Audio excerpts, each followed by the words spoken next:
heblo sukaɓe Afrika takusan yoni to Seylimaji to dey Sharaka to Mongela to Monodona to Luggeren to wuro Berkeldi to Beydi to Wendu Bulbe to wuro Seno kon takusan jula ha e nder galle Amadou Mamadou Ba ɓurɗo lollude soodi to Gesela bam soodi ko taari ɗum kala ene jeeya e gardiri kabaruji men to leydi Mauritanie police halfinaɓe ko fati riwindade pele boddinɓe ngaluji leydi ndi ɓe kolliri tigui e oɗo saaha joni ɓe puɗɗima losgoji mabɓe e mbadi kesiri to leydi Sénégal Abdoulaye Diop ko jeni ko logo Sénégal lajo o holliri tigui e kala hitande fodde sappo e ɗiɗi ujunere suka debbo ene waɗa avortement clandestin e nder leydi Sénégal to leydi Mali yimɓe hewɓe nana mbaɗi seppu men patamde migo aljuma ñalawma hanki o e nder Bamako lamargo leydi ndi hollirde kay e oɗo saaha joni mette mumen e ko rewɓe torlate e ko rewɓe dettete nder leydi he to leydi Burkina Faso FDS ko force de défense et de sécurité ko dadiɓe leydi ndi ɓe kolliri tigui wonde ñande alkamisa bennuɗo ɓe mbawi tigui ñande alkamisa bennuɗo henno ɓe kolliri tigui ɓe mbawi warde fodde capanɗe nayyi waɗa bonijo kabaruji to leydi Nigéria état islamique holliri tigui ɓe jeytima jangu waɗa mi jeytima tigui jangu wanno ngu ñande aljuma bennuɗo tawa jangu ngu wanno koye convoi militaire convoi gouverneur e nder ko gouverneur mo état mo Borno bisimilla mone ketki hotondirte joni jañoɗe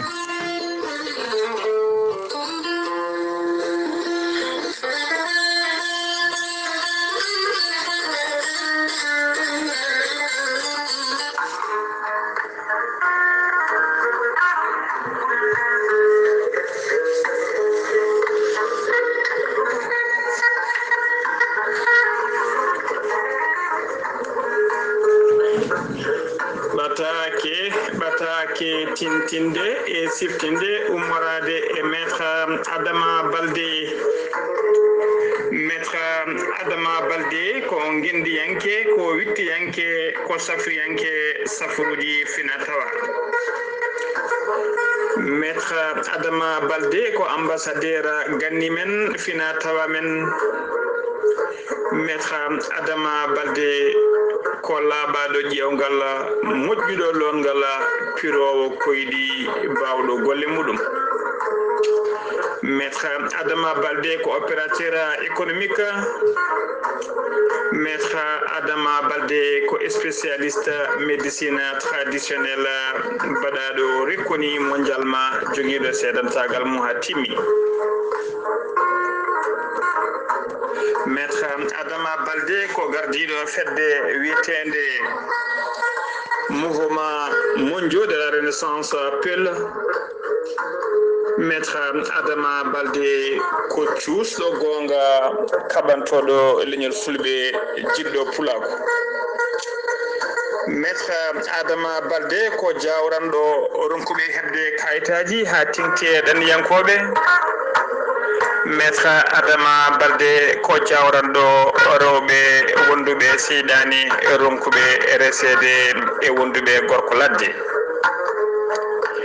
maître Adama Baldé ne yawrani worɓe usraɓe goragu e worɓe jippiɓe leece e fiɗaɓe maître Adama Baldé ko jawɗo ittude dabari e korte e liggeyaji bonni baɗaɗi e neɗɗo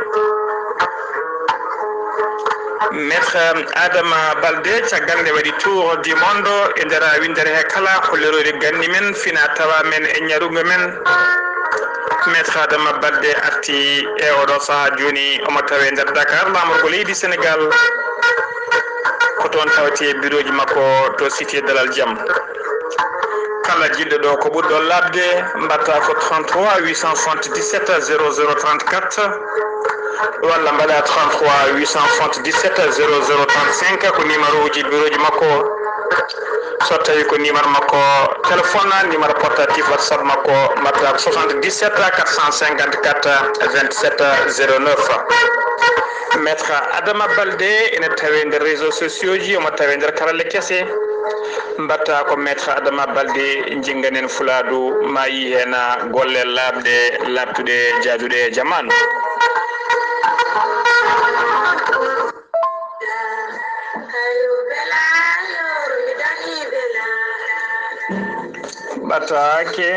ɓatake tintinde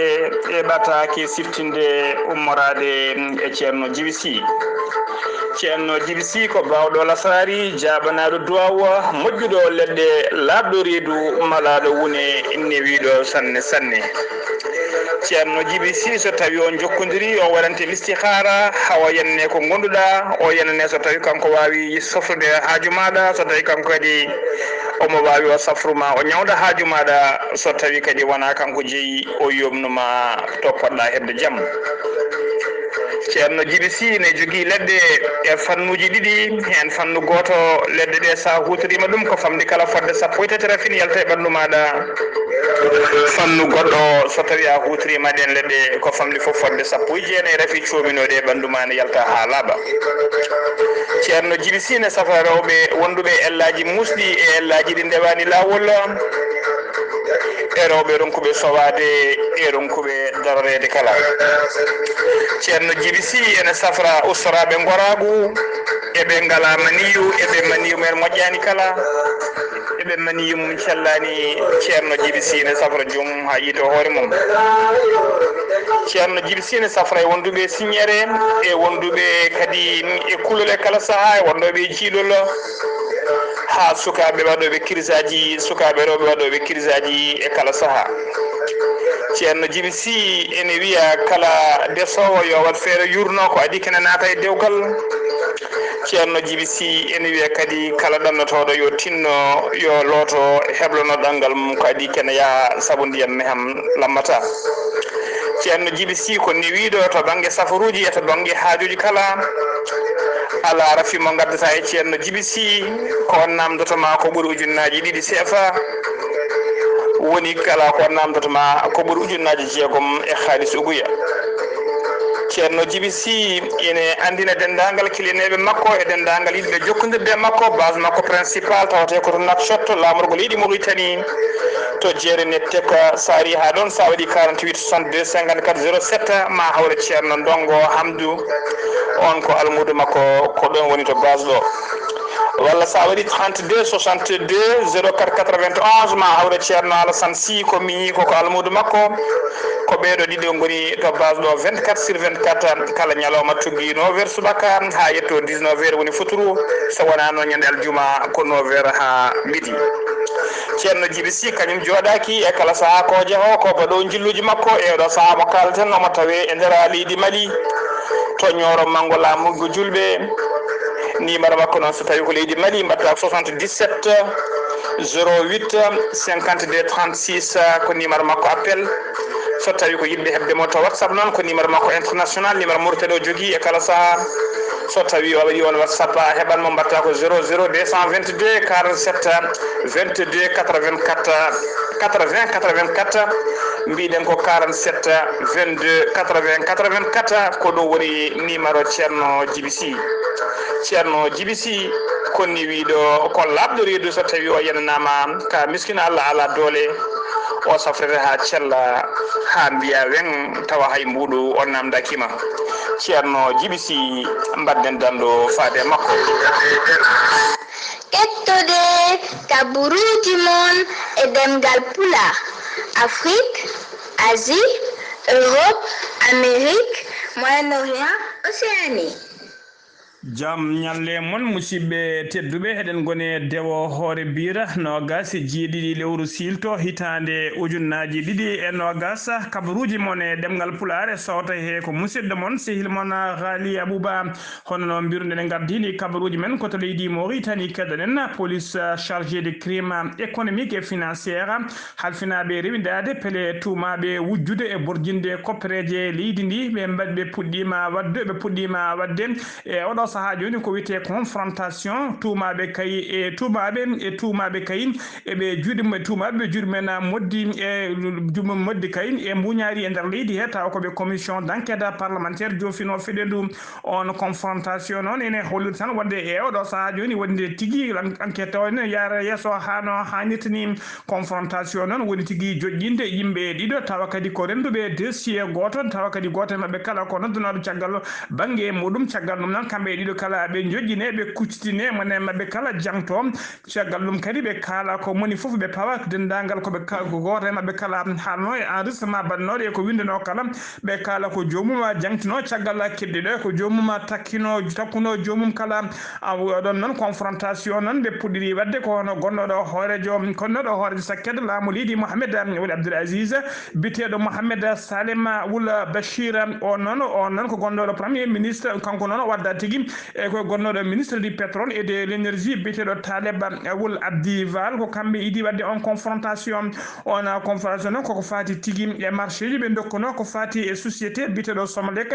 woni société kuɓɓama e nder leydi Mauritanie e ngan sanga noon Mohamed Lamine e ngan sanga e saaha laamu Mohamed Wul Abdoul Aziz e ngan sanga kanko Mohamed Salema Wula Bachir kanko won noon directeur Taleb Wul Abdi to société mo Somalek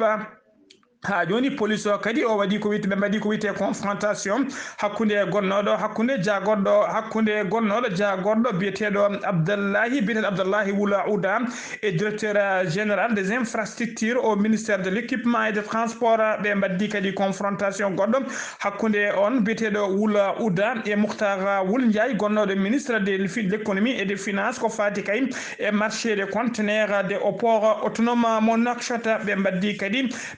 kadi kanko Wul Ouda gonnoɗo ministre de l'équipement et des transports ɓe mbaddi face à face hakkude makko e Hassena Wula Eli gonnoɗo directeur général des ports autonomes mo Nouakchott ko noon kadi ɓe ko noon kay gonnoɗo ko noon kadi ɓeɗo kala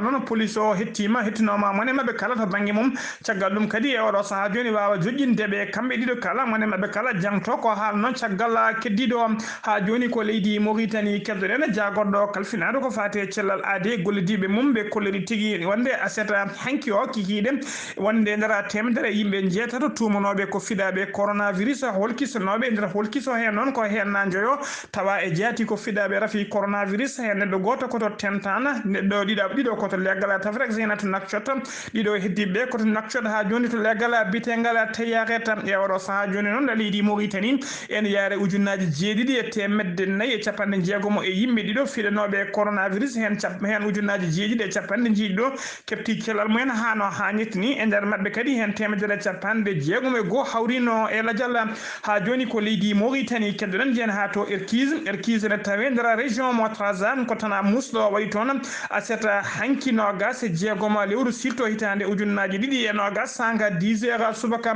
ko cukalel gorel jaranno guel duuɓi 14 gon wasi toon fittano muɗum tawa kadi ko kural noon taw ko fetel fusil de chasse woni fetel waño kural ngal on ɓocciti e juuɗe bakkinoɗo fetel taw ko sehil ba makko e nokku toɓe gonno e nder taw kadi ko nokku mo tourisme en woni hewɓe wangade keewi arde nder on nokku toɓe gonno tigui e promenade mabɓe to nokku biteɗo e juk koye gona nokku noon e nder falden Erkise ko ɗon tigui kural ngal ɓocciti e nder fetel babe sehila ba makko bakkinoɗo fetel o ko ɗon kural ngal yani e hoore maggel ngel wasi fittane maggel ɗon e ɗon no waɗi ko sanga 10 heures sanga 11 heures noon ko ɗon tigui goski maggel ronda tigui adda to hôpital walla to suudu safrindu Erkise gendarmerie e police e docteur eɓe kala jimi hen mbaɗi constat mumen e oɗo saaha joni noon goski e oɗo saaha joni noon e oɗo saaha joni noon kanko cukalel ngel goski maggel e oɗo saaha joni noon wirnama caggal nde police gayni wadde hen losgoji mum kanko noon sehila babiraɗo joginoɗo fetel o oɗo saaha joni mo tawe juuɗe police e mbadi garde à vue e mbadi losgoji ha joni kabaruji men e ɗemgal pula to leydi Mauritanie to Nouakchott docteur Mohamed Saleh Wula Oumar ko maire commune mo Liksar o umminima aseta hanki o e wadde fuɗɗade opération d'assainissement woni tigui fittu ittude commune makko e ittude kay ñonkotaji kewɗi tawateɗi e nder legal he ko wayno kay tawa ko wayno kay no legal ngal laaɓiri ko wayno autoji pandi tawa ko laalaɗe autoji pandi e ko wayno ñonkatuji kewɗi e garage uji tawateɗi e nder beddaji ha e place uji public kala o waddi noon golloto noon koye société goto taw ko on société ko joguiɗo machine aji lengeji bawɗi sudde laalaɗe autoji ko ɗum tigui kala auto pando moɓe tawi e nokkuji e beddaji kay ko ɓe mbawata rondade ɗum ɓe mbawa ittude ɗum ɓe beddoyo ɗum to woɗɗi o holliri noon kanko Wurtara kanko docteur Mohamed Salih Wul Omar maire mo Liksar o holliri tigui wonde ɗiɗon garage uji e ɗeɗon ñonkoto kala ko kañuma saboto ha dungol kewgol wondude e morosaji kewɗi kede sabo rafiji e nder yimɓe e nder nakshad ha tingti e nder ngal ɗon legal ko ɗum saabi noon e oɗo saaha joni yiddemo kay ko dendagal ɗina garage uji tawateɗi e place uji publique tawateɗi e beddaji e autoji taw ko laalaɗe ɗi jogorani fewtude to wondi e laaɓi kala nde ittata ɗum ha laaɓa mbawa widdeyede o wawa fittude legal ngal e commune o ha laaɓa o holliri kadi ɓoyata so ɗon golle gasi ma waɗe nokkuji taw koko wiyete aire d' stationnement woni tigui nokkuji to autoji mbawata garde e kala saaha ɗum noon foof noon ko yidde garditinde wuuro ngo e yidde kadi ittude ñonkoto kewɗo e nder legal makko bitegal Liksar o waɗi eragol noon faade dendagal ɓesgu commune o kala nde battata e makko hakkille mbawa tigui famandemo e wallodirde makko ndi ko nden tigui o wawata wadde opération makko o hano hannirta ni ha joni kabaruji men ɗemgal Pulaar sen umima to Liksar koto leydi Sénégal paɗena to Saint-Louis noon conseiller ji municipaux ji maire mo Saint-Louis kamɓe kala noon ɓe keeɓi pamodirala hakkude mabɓe aseda hanki o ɓe pamodiri noon ko ittude kay waylude nokku tawa ko inde nokku biyetenoɗo place Faidherbe tawateɗo e nder wuuro he ko tawa kadi ko activiste en on place noon oɗo saaha kala wiyeteɓe les activistes dilloɓe ɓoggi karaleji e lendiyankoɓe kala nen duka jamma e ñalawma wonde kay yo nden inde itte ha laaɓa on place biteɗo Faidherbe taw ko faraisenaji o itte ha laaɓa e oɗo saaha joni noon ɓe pamodiri tagui nden inde waylama place Faidherbe joni wonti to wiyete place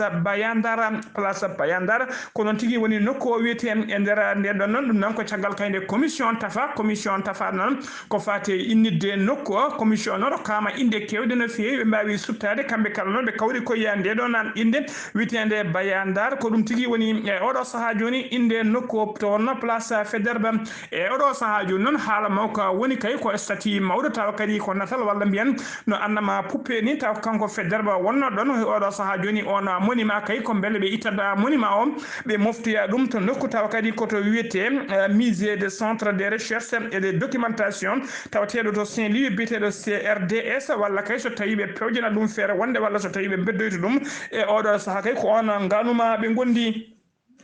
ha joni ko leydi Sénégal keddoɗen Abdoulaye Diop ko gynécologue ko docteur e mbadi gynécologue ko Sénégal najo ko kanko wonno ñalawma hanki ko kanko wonno koɗo galle e nder ndeɗo jayde witende RFI woni radio France international e émission mabɓe biteɗo priorité santé e nder priorité santé e nder invitation makko noon e nder bismago makko kanko Abdoulaye Diop noon o holliri tigui wonde nder leydi Sénégal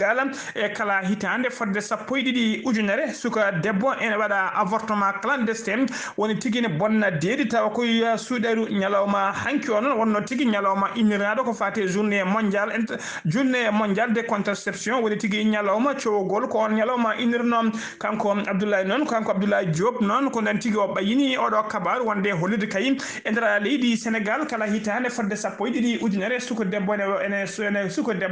ene waɗa avortement clandestin wona bonna reedu e suuɗaru ñalawma o noon o hollirama tigui kanko docteur Abdoulaye Diop noon o holliri kadi ɗiɗon avortement ji noon ine jibina caɗele kewɗe no fewi guila kay rafi biteɗo hémorragie woni tigui ronkude yo ƴam darto ha e wasde hen pittade mum kala jombani e ndina mbadi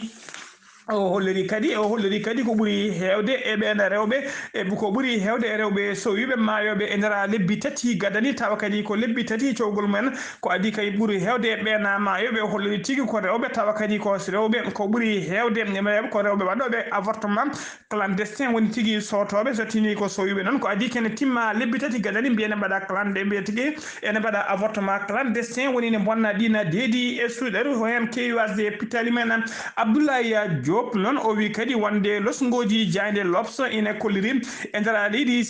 Sénégal e wonde e ndara temedere ujunere debbo kala so yibe hollirama tigi e ndara mabbe saha mo be ngone jibinde woni saha ngati were e ndar temedere ujunere debbo kala hen temetere capande jeegom e joyi ene mbasa hen pitale mon woni tigi ne perdre la vie en donnant la vie e saha jibitene mbasa hen pittali mumen e ndara be non holliri tigi dum non ene holliri tan wonde kala nyaloma ndar leydi Sénégal kala nyaloma rewbe joyo ene mbasa pittali men taw ko ya ngati were e ndar be joyo kadi wasobe pittali men kala nyaloma o holliri tigi hen dido tawar ko rewbe sowinobe ta jegal to rewbe wonbe ngati were kay taw ko cakkiri jibinde yetti reedu non cagande cakkiri jibinde timmani hitande wonde jetta reedu ben non kewi kadi wasde hen pittali men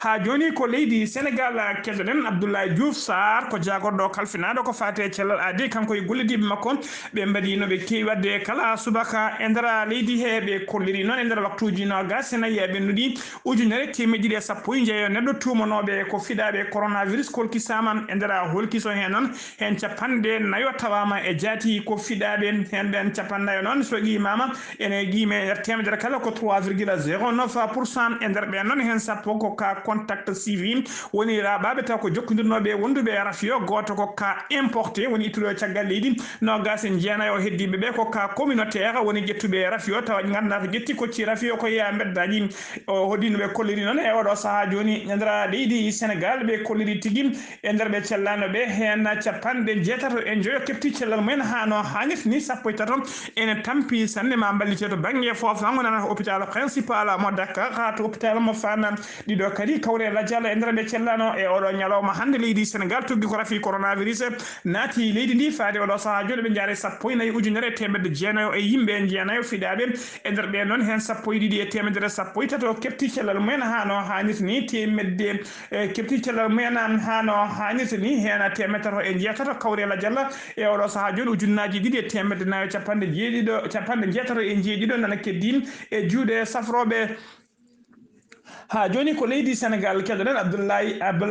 leydi Sénégal kedoden mbaya wadde ko suka Sénégal najo taw kadi ko gorgati debbati woni homosexuel mo fitano mum yoba noto wuro witengo Liège e ndara leydi Belgique o warano non ko der suudu makko dow leso joom galle makko taw kadi ko gorko hono makko walla mbiyana suku makko gorko hono makko mo hodno e galle goto ko ton fitano makko yoba no gila nyanden sappo e jeetati lewru silto gonden dum kanko non holirama tigi kanko yobinobe fitanu makko be non to leydi Belgique to yobinobe pitani makko be non dido kala e odo saha joni mbiyama teba kambe kala be darima yeso nyaawobe kanko mbaya waddu non ko huissier de justice e nder gonna wuro witengo Liège gorko makko non mo yeltidanno o wite ko Pascal on ne ko avocat e nder wuro Liège ngom holbe warano non nyar sappo jetati le wuro silto gonden be warbe mo be non hen goto wite ko Jérémy Davin ko kanim hoore mum ko debbati gorkati yimbe hewbe cikanno ko kiram yobiri fitane makko goddo non kadi eni wiye Louisane Koreji mbaya waddo non fitane mum yoba ko reji makko tawtebe to leydi Sénégal e tawtebe to leydi Belgique kala jinno ko artirde mom bele kay o mo heble o wirne hano hanis nim e der sare gonga de Touba kon non murid nabe tawtebe ndara wuro Touba bi ko loppeta goski gorgati debbati wirnetaake e ndara bamule mabbe tagal wadi pode ndure non ko don tigi esirabe makko taw kadi ko bamuma Pascal e jinnabe Pascal kala kanyumen kollidim e odo saha joni ma mbadamo ton genaysi makko hano hanis ni kadi mo wirno ton wirnango no hanis ni e mbadi mabbe dum non ko to Liège e ndara leydi Belgique eden molo Allah ha joni kabruji men e demgal pulaar to leydi kabruji men e demgal pulaar se numima to leydi Sénégal ko to leydi Mali padenam to leydi Mali non ha subaka hande o ha odo saha mo kalate nam leydi Mali suwata o hebde hoore jagorde men e mbadi transition mba ndaw non ba ndaw ko je ko hoorejo leydi ndi e mbadi transition kanko non o jogginanoma e jappere makko kay gila aljuma ben do kono ha e odo saha joni ko ronkudo subade hollan taw hay goto ala taw mo holdir kay mo subi e odo saha joni badade hoorejo jagorde leydi ndi ete le chatala CEDEAO woni leydi takkundirde leydi Mali taw kadi ko jiabe fedde CEDEAO ko be holirbe ko be ngadini Allah so tawi kay leydi Mali subaki kay hoorejo jagorde mum taw kadi ko civil woni tigi neddo mo wona militaire mo meeda wonde militaire so be cubaki dum bittita dendangal embargoji e sanction ngaji dibe pawi e ndara leydi Mali di kala taw kadi e odo saha joni dina sanction ngaji on embargo ko fuddi deddude leydi Mali hano hanitini cadele mabbe non e odo saha joni ko ronkude kay wawde subade wol mo be damini kay neddo mo be damini mo be koli kono horejo jaggoda mabbe sabu kay teskama hay ndar ndedo fedde witende M5 RFP e gaddugol Mahamadou Imam Mahamadou Dikko hollirama hay ndene hoore mum ronki famodirde sabu e ndaran M5 RFP fodde sappo nayo neddo jalti volontaire moni kala hoyni jongo holliri kadi yidde mum wonde ko kanyum buri yidde ko kanyum kadi foti handude kanyum buri foti wadede kanyum buri handude e wadede horejo jagorde leydi din e mbaadi transition M5 ronki tigi wawde suwade goto mabbe e nder ben sappo nayo jeabe M5 RFP hen goto ko debbo goto non e ardibe M5 RFP wawi gettude doggol be sappo nayo be kala o nawi dum ha juude kayito katim e juude be don dadibe be hinde CNSP yimbe hewbe non e odo sa kadi namdal namdo holko saabi kay ben jetta liste on na watigi enen dokku ya CNSP e odo sa joni sabu kay ko banda o taw kanyum woni horejo leydi ndi e mbaadi transition ko kanyum mo foti subade hore jagol mum ko wonbe ponno rokkude liste o kono dum non en holirtan wonde haye odo saha joni CNSP woni tigi dadibe leydi ndi wannobe kudata dirginobe laamu haye odo saha joni ko kambe jogi ngardingu leydi ndi ko kambe ndu tuba e ndara leydi he ha joni kallirama tigi e nder appelle godde kadi e nder yimbe walbe tawa kadi be jiya e M5 RFP kanyum e koye men nana gaddi listi man listiji ne juuti taw ko yimbe wonde yidbe wonde horejo jagorde e mbaadi transition e nder be don tawe hen banki e goto taw kadi ko ngardum no fewi bawdo golle mum en tawe hen kadi men do wonde jagorde gal kallifinaado ko faade gede caggal leydi be do kala e odo saha joni nana kolliri kanyum nana tawe inde men tawe listi he taw kadi ko yidbe wonde horejo jagorde leydi ndi e odo saha joni ko wayno Ceerno Souleymani Mariko en ko wayno ko wayno Hani anen Ceerno Moukhtar Sow en Mamadou Boubou Ba Abdoul Mamadou Boko Abdoul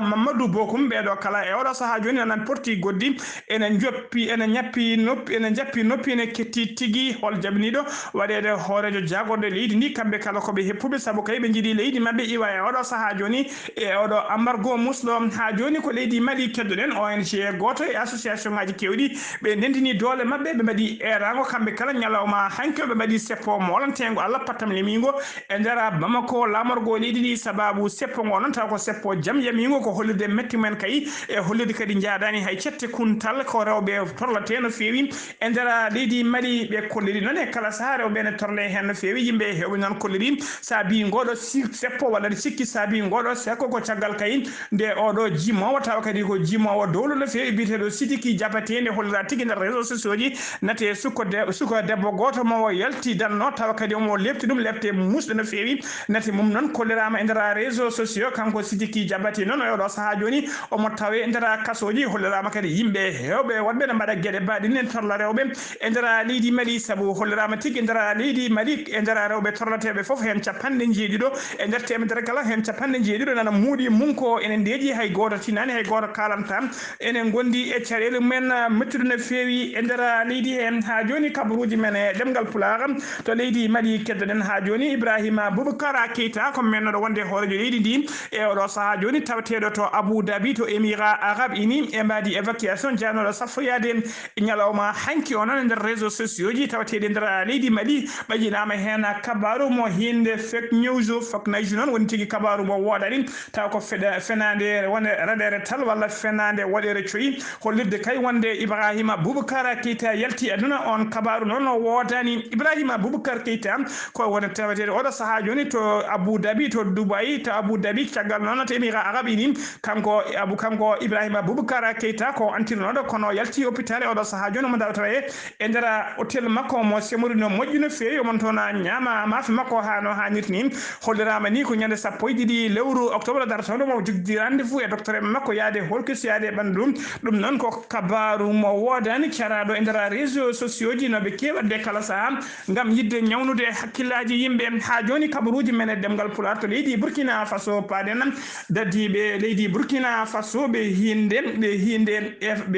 FDS woni force de défense et de sécurité be leydi Mali be koliriti be leydi Burkina Faso be taw koliriti gi nyal tawatebe to juite japaga non en taweto funnange baajo funnange leydi din be koliriti gi wonde be mbari fodde capande nayo sagata jiabe e pelle cebbitide be le cebbitide nde non caggal kayde nana mbaɗi convoi man yimɓe hewɓe no feewi tawa kadi ko wirtiɓe e nokkude dari ɓe nani ko ɗon tigui kubbi wellaji men ƴetti pétalaji men mbawi abbade ɓe e saaha gabbiɓe noon ko ɗon tigui ɓe dogi ɓe moltoyi e nder parc biyeteɗo toppoa jerma ene tawe no gasa joya kilométre hakkude muɗum e to wuuro witego jerma nden noon kamɓe dadiɓe ɓe jettiɓe mbawi tigui waddude mabɓe garmi garaɓe joɓima fodde capanɗe nayyi wat bonijo ɓe mbawi kadi dahde tato e mabɓe noon tawe juuɗe mabɓe ɓe kollidi noon kamɓe dadiɓe ɓe noon ɓe mbarminanama e saahaɓe gonno e artiri ɓe jane jeejene tuufiɓe woni ko wiyete ɓe tawi jeejene tuufiɓe woni ko wiyete embuscade ɓe mbawi barminanede hen kamɓe dadiɓe ne dadiɓe jeeɗiɗo e on ñalawma kadi wonno ko ñande alkamisa ɓeniɗo e on alkamis kadi hollirama e to nokku e wuuro wiyetego tulde ni ko ɓeɗo wiyeteɓe VDP woni tigui VDP noon woni des volontaires pour la défense du patrie woni yerlitiɓe haɓanade gotago winde leydi mumen walla gendi mumen ɓen noon taw kadi ko civil an gollotoɓe e laamu ngu ɓene koye men wat boni ɓe mbaɗe mabɓe jangu to wuuro wiyetego tulde ni ñande alkamisa mbawi warde mabɓe yimɓe jeegomo ha joni kabaruji men e ɗemgal pular koto leydi Nigéria cakkitorɗen leydi Nigéria noon fedde état islamique tawatede nder leydi Nigéria ɓe jeytima jangu wannongu aljuma ɓennuɗo taw ko jangu wannongu e convoi gouverneur mo état mo Borno ha waɗi fodde capanɗe tato neɗɗo wasi hen fittade mum ɓe kolliri noon état islamique holliri tigui kañum e jaati waɗi jangu ngu ɓe kamɓe mbaɗi jangu ngu noon taw kadi ɓe kolliri ɓe karen tan e warde capanɗe tato neɗɗo saabu kay ɓe keptini miltiruji ɗi walla ɓe keptini laamu ngu wellaji ɗiɗi ɗi hinde kada wondude e kaɓɓirɗe kewɗe e pétalaji kewɗi e kuure mumen ɓe jaadi hen ɗum noon taw kadi ɓe kolli wonno ko ñande aljuma no gasi joyi lewru silto gonɗen to rewɓajo funnague leydi Nigéria hakkude wuuro witego Munguna e wuuro witego Bagam gouverneur mo Borno noon biyeteɗo Baba Gama Zulema on noon Allah dandimo e jangu ngu o wonno tigui koye convoi makko o yinno tigui ko yaade to camp tawateɗo to tan doga molo en to witte Bogga yidde kay ƴeewoyde ɓe noon doga molto en tawa kadi ko ummiɓe to witte Mayduguri musidɓe tedduɓe gasi ha laaɓi ɗum ɗo wonno ko tonguɗen kabaruji men e ɗemgal pular ɗo e haalirde hen ko musidɗo moon sehil moon Ghali Abouba ketki malaki jaam yo jaam Allah jogum jogo on